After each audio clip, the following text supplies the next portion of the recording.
예, 어렵고 복잡하지만 아주 중요한 이슈를 선별해 쉽고 정확히 짚어드리는 이종훈 박사의 정경육톡 시간입니다. 오늘은 앞서 말씀드린 대로 임종석 전 청와대 비서실장과 김세연 자유한국당 의원의 총선 불출마 이 안에 숨어있는 행간을 짚어보도록 하겠습니다. 어서 오십시오. 네, 안녕하세요. 예, 녹색 넥타이와 햄커치피 아주 잘 어울립니다. 네, 감사합니다. 네. 네.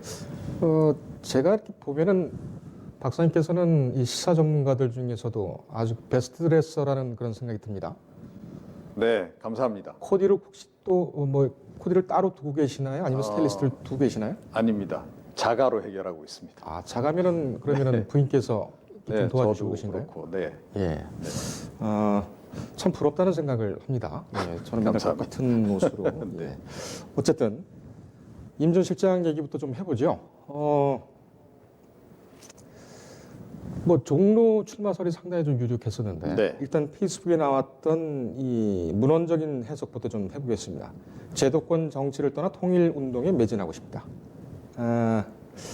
이게 이제 초반에는 정계 은퇴다. 이게 그 제도권을 나가겠다라는 그 단어를 두고. 근데 네. 또 오늘 아침에 여당의 핵심 관계자들 얘기를 또 들어보면 그렇게까지 해석할 것은 아니다라고 또 얘기를 하더군요. 이제 어떻게 보십니까?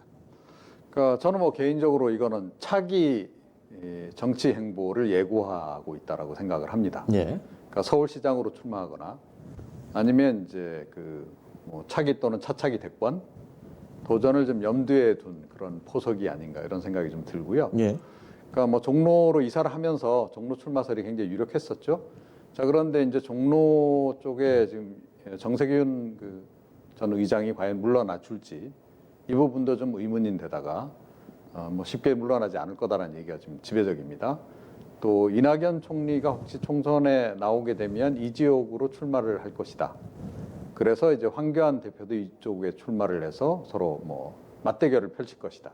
예. 이런 이제 전망까지 나오고 있는 상황이라는 거죠. 예. 자, 그런 것과 연계를 해서 아마 고민을 좀 했던 것 같고, 여기서 본인이 출마를 고집하기보다는 조금 피해서 다른 경로를 택하는 것도 좋지 않을까 이런 생각을 한 게 아닌가. 그러니까 어떻게 보면 개인적으로는 좀 초심을 택한 거 아닌가 이런 생각이 들어요. 그러니까 지금 서울시에서 부시장까지 하지 않았습니까? 예. 그래서 임종석 전 실장 같은 경우에는 이미 오래전부터 서울시 부시장을 거쳐서 서울시장 출마를 하고 그리고 나서 대권에 도전하는 경로를 설계했을 가능성이 높고 그 본래 경로대로 좀 가보려고 하는 것이 아닌가 이렇게 생각이 됩니다. 네. 그렇군요.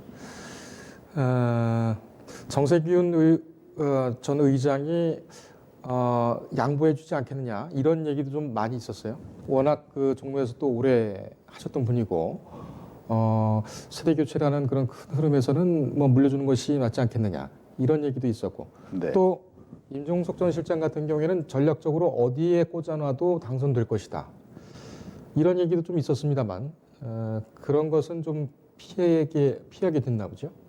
글쎄요. 근데 이게 이제 개인적으로 과연 결정을 내린 건지 저는 약간 의문을 가지고 있어요. 예. 그러니까 어쩌면 좀 약간 핵심 전략가들하고도 상의했을 가능성이 높다. 특히 양정철 민주연구원장하고 어쩌면 소통을 좀 한 결과일 수도 있다라고 생각을 해요. 예.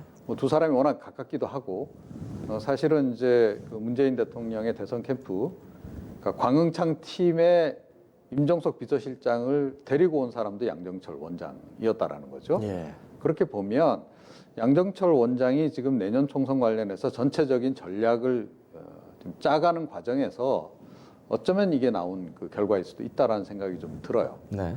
그러니까 지금 이제 이른바 친문계 진영에서 가장 지금 본인들이 좀 곤란을 겪고 있는 부분이 친문계 중에서 차기 대권 주자군이 없다라는 거예요.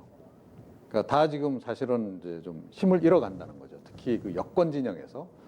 근데 내년 총선이 대선은 아닙니다만, 그러니까 지금 자유한국당에서 황교안 대표, 대선급의 황교안 대표가 떠서 진두지휘하는 한은 이쪽에도 누군가가 그것에 대항마 역할을 해줘야 되는데 이낙연 총리를 데려올 것인가, 아니면 친문계 중에서 누군가 대항마를 키워서 내보낼 것인가 이걸 좀 고민하지 않을 수 없다는 거죠. 예. 자, 그렇게 볼 때 뭐 실제로 대선 출마까지 가건 안 가건 간에 대선 주자군이 좌파 내에 좀 있어야 되는 겁니다. 한두 명이라도. 네. 근데 조국 전 장관 같은 경우에는 뭐 사실상 지금 뭐 대선 출마가 좀 어려워진 그런 국면이고, 자, 이렇게 봤을 때 과연 누가 있을까? 임종석 전 실장을 그래서 좀 생각했을 수도 있다. 그래서 임종석 전 실장을 지금부터 대권 주자로 좀 키우면서 그런 행보를 또 보이면서 특히 또 남북한 관계가 지금 앞으로 좀 좋아질 조짐이기도 하고, 또 뭐 서울 평양 또 공동올림픽 얘기도 나오고 있고, 뭐 이런 것들을 좀 활용을 해서 임종석 전 실장을 대권 주자로 조금 이제 키우는 그런 과정을 거치게 된다면 이것이 오히려 총선 전략의 플러스가 될 수도 있다. 예. 이런 부분에서 양정철 원장과 어쩌면 공감대가 형성됐을 수도 있는 것 아닌가. 저는 뭐 그렇게 추정을 하고 있습니다. 예. 네. 임종석 전 실장이 거취를 발표를 했기 때문에 과거에 이런 얘기도 좀 있었지 않습니까? 임종석 총리설. 그래가지고 뭐 유력하게 거론이 되고 있다. 한때는 또 뭐 그렇게 얘기가 됐었는데 그 부분에 대해서는 혹시 어떻게 생각하십니까? 그러니까 뭐 그 부분도 여전히 가능성은 좀 열려 있다라고 봐요. 그러니까 이제 정부 내에서 어떤 역할을 맡을 가능성은 여전히 이제 존재를 하는 거죠. 네. 뭐 통일부 장관 뭐 설도 예전에 이제 있었긴 했습니다만, 그러니까 그런 정도는 좀 이제 임 전 실장 입장에서는 성에 차지 않는 그런 자리일 수 있고, 하지만 이제 조금 이제 상대적으로 젊은 총리 뭐 이런 거라면 좀 해볼 만하다 일 수 있는 거죠. 그리고 또 문재인 대통령 입장에서도 지금 북미 대화 국면이 다시 열리고 있고 남북한 관계가 개선된다라고 했을 때 임종석 전 실장을 총리로 해서 남북한 관계, 특히 남북 경협을 좀 속도감 있게 추진을 해 나간다면 임기 후반에도 좀 플러스되는 측면이 있을 것이고, 임 전 실장 입장에서도 당연히 그건 뭐 수용 가능할 뿐만 아니라 굉장히 환영할 만한 카드인 거죠. 예. 여전히 그 카드로서의 그 어떤 가능성은 남아 있다 이렇게 생각을 합니다. 제도권 정치를 떠나서 통일운동에 매진하고 싶다. 이거는 뭐 본격적으로 본인이 이 대북 한라인으로 기능을 하겠다. 이런 얘기일까요? 뭐 이미 사실은 임종석 전 실장은 그러니까 남북한 관련한 사업을 해오지 않았습니까? 남북 문화 그 경제 재단 그쪽을 통해서 이제 활동을 계속 해온 바가 있기 때문에 그러니까 북한의 나름 네트워크가 상당히 좀 있을 것으로 추정이 되고 있거든요. 예. 자, 그렇다 그러면 이제 향후에 남북한 관계가 개선이 되면서 대북 사업이 추진될 때 역할을 할 수 있는 정도는 충분히 된다. 그 자격은 된다는 거죠. 예. 그런 점에서 아마 본인도 뭔가 역할을 좀 하려고 생각하는 것 같고, 그것이 결국은 사실은 정치 활동이나 다름없다는 겁니다. 예. 그러니까 이 이제 뭐 차기 대통령이 통일 대통령이 된다라든가 또는 통일 대통령이 아니더라도 남북한 관계가 급속히 개선되는 국면에서 뭔가 역할을 해야 되는 대통령이라고 본다면 네. 예, 그런 실적을 쌓아놓는 것은 개인적으로 나쁠 이유가 없는 것이죠. 예. 네. 앞서 저희 그 최명호 기자하고 킹메이커에 대해서 얘기를 했는데, 임종석 전 실장의 측근, 책사 누가 있을까요? 글쎄요. 지금 뭐 워낙 전대협 활동을 이제 주축으로 해오지 않았습니까? 네. 그래서 전대협 출신들이 이제 뭐 약간 서로 상호 긴장 관계 내지는 경쟁 관계에 있는 사람들도 있긴 합니다만, 네. 전대협 의장 출신들이 또 여러 명 있잖아요. 지금 또 더불어민주당 내에도. 그렇긴 한데 일단 그 전대협 인맥이 기본적으로 밑바탕이 지금 되고 있는 것으로 이렇게 이제 봐야 할 것 같고요. 예. 근데 이른바 이제 86세대라고 우리가 부르지 않습니까? 이제 그 운동권, 그 세대를 이제 80년대 운동권 세대를 얘기를 하는 거고, 특히 그 중에 핵심은 이제 전대협 세력이라고 볼 수 있는데, 이 사람들이 사실은 이제는 본인들이 직접 대권을 잡아야 한다는 생각을 많이 가지고 있습니다. 예. 그러니까 이 임종석 전 실장뿐만 아니고 지금 이제 더불어민주당 원내대표를 하고 있는 이인영 원내대표도 그렇고 또 우상호 전 원내대표도 그렇고, 그러니까 이 사람들이 아주 집중적으로 정계에 입문한 게 노무현 정부 시절이었잖아요. 열린 우리당 시절에 대거 초선으로 이제 그때 영입이 되면서 지금은 이제 정치권에 어떻게 보면 주축을 형성하고 있는 이런 상황이 됐고 노무현 정권과 그 문재인 정권을 탄생시킨 주역이에요. 예. 자, 그러다 보니까 이제는 본인들 차례다라는 생각을 많이 갖고 있습니다, 이 사람들이. 자, 임종석 전 실장도 그 중에 한 명. 이것도 어떻게 보면 가장 지금 앞서 있는 사람 가운데 한 사람인 거죠. 예. 그래서 아마 이인영 원내대표라든가 또 우상호 전 원내대표 입장에서는 약간의 경쟁 의식도 느낄 거다라고 생각은 됩니다. 예. 근데 어찌됐건 이제 그런 그 생각들을 가지고 있기 때문에 이 세대들은 아마 차기 대권을 위해서 굉장히 각자가 열심히 뛸 가능성이 높다 이렇게 생각을 합니다. 네.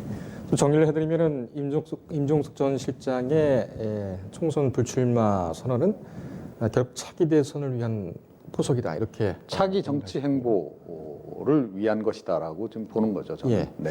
이렇게 되면은 뭐 일각에서는 386, 486, 586 세대들이 뭐 정치 분위기 쇄신을 위해서 나갈 것이다 이렇게 전망들도 하는데 박사님께서는 어떻게 보십니까? 그러니까 지금 이제 한국 정치사적 관점에서 보자면 세대 교체기가 온 건 분명합니다. 예. 제가 조금 전에 이제 그 열린우리당을 얘기를 했습니다만 17대 총선 때 그때 그 86 그 운동권 세대들이 대거 정치권으로 진입을 했죠. 열린우리당 의원으로 해서 그때 초선 의원 비율이 17대 국회 같은 경우에는 66%를 넘어갔습니다. 예. 그러니까 거의 한 3분의 2 정도가 그 당시 이제 물갈이가 됐다라는 얘기거든요.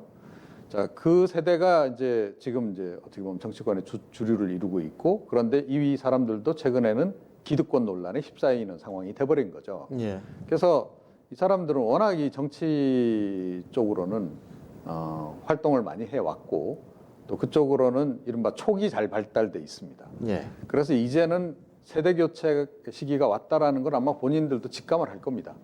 자, 그런 상태에서 그러면 이제 정치 활동을 그만둘 것인가? 그러니까 의원으로서 활동을 그러면 계속 해 나갈 것인지 아니면 국회의원으로서 활동은 여기서 이쯤 해두고 그 다음 단계로 이제 진출해 나갈 것인지 이걸 이제 선택을 해야 되는 그런 상황인 거죠. 예. 그래서 일부는 물론 이제 뭐 중진급 의원들로 계속 이제 정치 활동을 할 거다라고 보는데 아무래도 이게 이제 피라미드식으로 이렇게 정치권도 설계가 되잖아요. 밑 초재선 의원들이 많이 이제 교체가 돼서 들어오면 그 중진급들은 이제 서서히 물러날 수밖에 없는 그런 구조다라는 거죠. 예. 자, 이제 그렇게 보면 그 뭐 정치권에서 계속 활동할 일부 이제 중진급 86세대 의원들 제외하면 나머지는 이른바 각자 도생을 해야 되는 거죠. 그래서 조금 이제 그 역량이 된다라고 생각하는 사람들은 뭐 대권이라든가 또 서울시장이라든가 경기지사라든가 이런 쪽으로 눈을 돌릴 가능성이 굉장히 높은 것이고요. 예. 또 그걸 경유해서 이제 대권으로 가는 그런 우회 방식을 택하는 사람들도 이제 늘어날 수밖에 없는 건데 예. 이거는 사실은 아무나 할 수는 없는 거죠. 그러니까 상당한 이제 그 경력이 뒷받침돼야 되는 건데 그 군에 들어가 있는 사람들이 몇 사람이 있는 거 아니겠습니까? 예. 이제 그 중에 이제 임종석 전 실장도 있는 거다. 이렇게 보시면 전체적인 그림을 그리실 수 있지 않을까 이렇게 생각을 합니다. 알겠습니다. 김세현 한국당 의원. 사실 이 김 의원의 발표가 어떻게 보면 상당히 좀 사이다라는 그런 평가들을 좀 받고 있습니다. 삼선이고 기자들 얘기를 하기도 상당히 합리적이고 신사적인 사람이고 평이 아주 좋습니다. 근데 돌연 불출마를 선언하면서 한국당은 뭐 좀비니 민폐니 막 이렇게 세게 얘기를 하고 네, 그렇습니다. 황 대표, 원 내대표 다 나가라 이렇게 또 얘기를 하고 어떻게 보십니까? 이것도 저는 뭐 그 조금 전에 말씀드린 더불어민주당의 86세대하고 약간 좀 비슷한 맥락이 좀 짚히는 대목이 좀 있습니다. 예. 그게 뭐냐면 그러니까 정리해고를 당할 것이냐 아니면 이제 명예퇴직을 할 것이냐 이런 상황에 지금 봉착해 있거든요. 예. 뭐 자유한국당도 마찬가지고 더불어민주당도 삼성급 중진들은 지금 다 마찬가지 상황이 돼버린 겁니다. 자, 그런데 그 당내에서 정리해고 대상이 될 수밖에 없다면 그 다음에는 이제 선택을 해야 되는 거죠. 끝까지 버텨서 살아남을 것인지 아니면 이제 또 다른 정치 행보를 향해 나아갈 것인지. 그러니까 김세현 의원 같은 경우에도 뭐 최근 들어서 뭐 친한계 활동을 좀 하긴 했습니다만 그럼에도 불구하고 친한계 내에서 주류는 아니에요. 예. 그렇기 때문에 사실은 정리해고 대상이 될 가능성이 좀 있는 거죠. 이제 그런 부분이 좀 없지 않아 있는 거고. 예. 그런데 이제 그런 3선 중진급 의원들 중에서는 비교적 이미지가 좋은 편에 속한다는 거죠. 정치 경력도 뭐 그 정도면 그렇게 이제 나쁘지 않은 그런 상황이고. 예. 자, 그렇다 그러면 개인적인 욕심이 없을까요? 차기 행보에 대한 욕심이 당연히 있을 거다라고 저는 생각을 합니다. 그래서 이번 기회에 그러니까 보수 대통합 과정에서 좀 젊고 참신한 정치인으로서 또 본인을 이미지 메이킹을 잘 해 나간다면 좀 다소 주도적인 위치에서 그것을 이끌어 나갈 수도 있다. 더군다나 최근에 이제 황교안 대표의 이제 그 행보를 보이게 되면 인적 쇄신 같은 게 좀 불가능해 보인다는 거죠. 예. 그러면 오히려 그런 혁신바람, 쇄신바람을 본인이 주도해 나간다면 본인이 좀 더 지도자급으로 성장할 수 있는 그런 계기가 충분히 될 수 있는 거죠. 예. 자, 그런 것을 좀 겨냥한 것일 가능성이 높지 않나. 그러니까 말은 이제 뭐 다 동반 사퇴하자는 식으로 이야기를 하긴 했습니다만 정치 활동을 그만둔다기보다는 그러니까 다른 정치 행보. 그래서 뭐 박지원 의원 같은 경우에는 부산시장 뭐 출마 가능성도 얘기를 했는데요. 예. 뭐 부산시장일 수도 있는 거고 또 부산이 아닌 다른 지역의 지자체장일 수도 있는 거고 또는 곧바로 뭐 그러니까 만약에 새로운 보수신당이 만들어지는 과정에서 중요한 역할을 하게 된다면 뭐 차기 대선에 한번 도전해 볼 수도 있는 거겠죠. 젊은 주자로서. 그런 가능성들을 좀 염두에 둔 행보가 아니었겠는가라고 알겠습니다. 생각을 합니다. 예.